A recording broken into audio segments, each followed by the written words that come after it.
Sulawesi merupakan salah satu wilayah Hindia Belanda yang diserang pada awal Perang Pasifik. Manado menjadi tujuan utama penyerangan tersebut karena Manado merupakan salah satu pintu gerbang untuk memasuki Hindia Belanda. 10 Desember 1941, pesawat terbang milik Jepang untuk pertama kalinya menampakkan diri di kota Manado, dan sejak saat itu, hampir setiap hari pasukan pesawat pengintai Jepang terbang di atas Minahasa dan memotret instalasi penting di sana, terutama lapangan terbang Langowan yang saat itu sementara dibangun. Selain melakukan pengintaian, pesawat Jepang juga melancarkan serangan dari udara terhadap instalasi militer Belanda. Pada tanggal 26 Desember 1941, 7 pesawat Zero melakukan pengeboman dan penembakan untuk pertama kalinya di atas wilayah Hindia Belanda oleh Jepang. Pangkalan pesawat di Tondano diserang pada hari itu yang menghancurkan 5 pesawat dan menewaskan beberapa prajurit Belanda. Akibatnya, pangkalan di Tondano tersebut dikosongkan dan tidak ada lagi pesawat terbang Belanda yang terlihat di Minahasa, yang juga menyebabkan hubungan laut dengan wilayah lain terputus untuk sementara. Tentara Jepang terus melancarkan serangannya untuk menyerbu pasukan Belanda. Setelah pendaratan pasukan payung di Kalawiran, pasukan lainnya juga mendarat di dekat Amurang. Dengan ini menjadi pertanda bahwa Jepang telah menguasai seluruh jalur lalu lintas darat di Minahasa.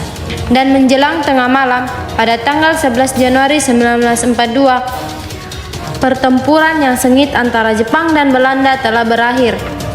Setelah Manado berhasil diduduki, pasukan Jepang kemudian bergerak ke arah selatan, yaitu di Kendari, yang terletak di sebelah tenggara Sulawesi, dan berhadapan dengan Laut Banda yang mengarah ke Pulau Ambon. Kota tersebut dianggap penting karena memiliki pangkalan udara dan laut yang penting baik untuk sekutu maupun untuk Jepang. Pada tanggal 23 sampai 24 Januari 1942, tengah malam, pasukan pendaratan khusus gabungan Angkatan Laut Sasebo Jepang mendarat di bagian utara Kendari. Tidak butuh waktu lama, pasukan tersebut berhasil mencapai sasaran utamanya di Kendari, yaitu lapangan terbang Kendari. Sedangkan unit pengawal pantai Knil tidak dapat dipanggil karena saluran telepon telah terputus. Akibatnya, para pasukan Knil yang menjaga di lapangan terbang menjadi panik. Hanya sedikit perlawanan yang mereka lakukan, sehingga Jepang dengan mudah merebut tempat tersebut. Pesawat-pesawat pengebom Jepang mengganggu jalur pelayaran antara Australia dan Hindia Belanda dari lapangan terbang di kota tersebut. Dan dari sana juga pasukan Jepang bisa melancarkan pengeboman terhadap kota-kota besar di Jawa Timur, Surabaya, dan Nusa Tenggara, Kupang. Penyerangan selanjutnya yaitu ke Makassar. Penyerangan ini diawali dengan menguasai Sinjai. Sementara itu, pasukan Angkatan Laut Jepang mendarat di suatu kampung yang terletak sekitar 10 km sebelah selatan kota Makassar, yaitu di Barombong. Pada tanggal 9 Februari 1942, dari Barombong, tentara Jepang melakukan penyerbuan ke kota Makassar dan mendesak pemerintah Belanda untuk menyerahkan kekuasaannya. Sementara pihak Belanda sendiri berusaha mempertahankan kekuasaannya. Namun usaha pihak Belanda sia-sia, bahkan mereka terus-menerus didesak sehingga pada akhirnya Angkatan Laut Jepang mengalahkan pihak Belanda di benteng pertahanan terakhir mereka, yaitu di Maros dan Endrekang. Pendudukan Jepang di Sulawesi Selatan juga ditandai dengan adanya bangunan berupa bunker dan sebaran kamp tawanan militer di beberapa daerah seperti di Makassar, Maros. Daratan pertama tentara Jepang di Endrekang yaitu pada bulan Februari 1942. Namun Jepang kembali lagi ke Makassar karena belum berhasil merebut Kampung Kotu, Mendate, dan Mambapuang. Jalur yang dilalui Jepang untuk masuk ke Endrekang yaitu dari arah selatan, Parepare, terus ke Pinrang sampai Malimpung. Tahun-tahun pertama di daerah Endrekang, tentara Jepang terus-menerus melancarkan propagandanya. dengan maksud baik untuk memakmurkan bersama Asia Timur Raya dengan slogan Nippon Indonesia sama-sama. Tentara Jepang berusaha menarik simpati masyarakat Nrekang dengan berperilaku baik dan bersikap akrab kepada semua orang yang mereka temui. Mereka sengaja berperilaku demikian agar dapat memperhatikan dan mengamati masyarakat Nrekang secara dekat. Sebelum pendudukan Jepang, kehidupan sosial masyarakat Nrekang dikuasai oleh pemerintah Belanda pada tahun 1906. Dengan kekuasaan ini, pemerintah Belanda menguasai dengan sepenuhnya segala aspek kehidupan, baik politik, sosial, maupun ekonomi. Selama masa pemerintahan Belanda di Nrekang, masyarakat tidak terlalu merasakan sebuah penderitaan secara langsung oleh sistem yang dibangun pada waktu itu. Masyarakat Nrekang masih bisa beraktivitas di atas tekanan pemerintah Belanda. Setelah masuknya pemerintahan Jepang di kehidupan masyarakat Nrekang, segala penderitaan mulai dirasakan oleh masyarakat. Jika dibandingkan dengan pemerintahan Belanda, memang kurang uang yang mereka dapatkan, tapi mereka masih bisa membeli barang-barang yang dibutuhkan untuk kehidupan sehari-hari. Namun, pada masa pendudukan pemerintahan Jepang, masyarakat Nrekang diinstruksikan menanam 9 bahan pokok yang dibutuhkan oleh Jepang pada waktu itu. Mereka tidak menggunakan uang pada waktu itu, sehingga masyarakat Nrekang mengalami penderitaan untuk memenuhi segala kebutuhannya, karena semua kebutuhan mereka sulit untuk didapatkan pada masa pemerintahan Jepang. Jepang membentuk 3 jurusan pada saat itu. Yang pertama, jurusan pertanian, pembuatan jalan, dan jurusan baris berbaris. Jurusan pertanian diperuntukkan untuk laki-laki, sedangkan perempuan diperintahkan untuk menanam sayur-sayuran. Jurusan pembuat jalan dikhususkan untuk laki-laki yang kuat fisiknya. Mereka membuat jalan dari Kalosi ke Baraka. Mereka tidak diberi upah, hanya diberi makan nasi sedikit tanpa lauk. Sedangkan untuk jurusan baris berbaris diperuntukkan bagi pemuda yang telah berusia kurang lebih 14 tahun ke atas dan kuat fisiknya. Setiap pagi mereka harus melakukan baris berbaris. Untuk urusan keagamaan, Jepang tidak mencampurinya. Mereka tidak pernah menghalangi acara-acara keagamaan yang dilakukan oleh masyarakat.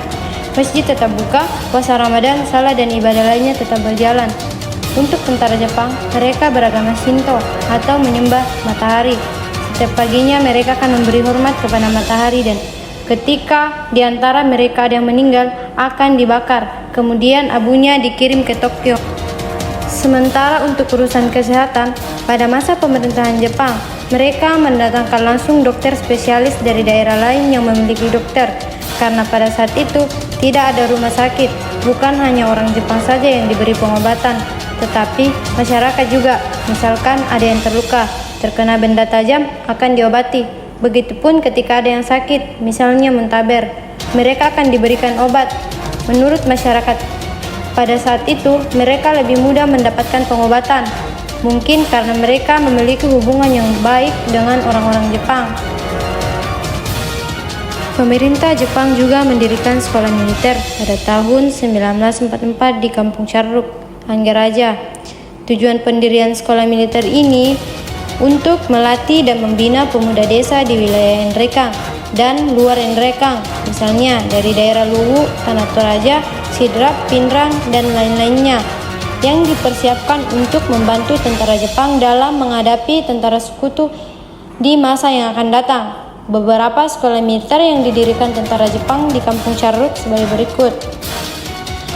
1. Pendidikan Senendan atau latihan pertahanan rakyat. 2. Pendidikan Senendan Renso atau latihan pertahanan rakyat. Dikhususkan untuk pemuda yang berumur 14 tahun ke bawah. Ketiga, Kebodan atau barisan bantu polisi. Keempat, pendidikan Susentai atau barisan pelopor pertahanan wilayah. Kemudian Heiho, barisan bantu angkatan darat. Pemuda-pemuda desa paling banyak direkrut menjadi Heiho. Selain melatih baris berbaris, tentara Jepang juga memperkenalkan lagu-lagu propagandanya kepada masyarakat untuk memberi semangat kepada para pemuda untuk melawan Belanda dan sekutunya.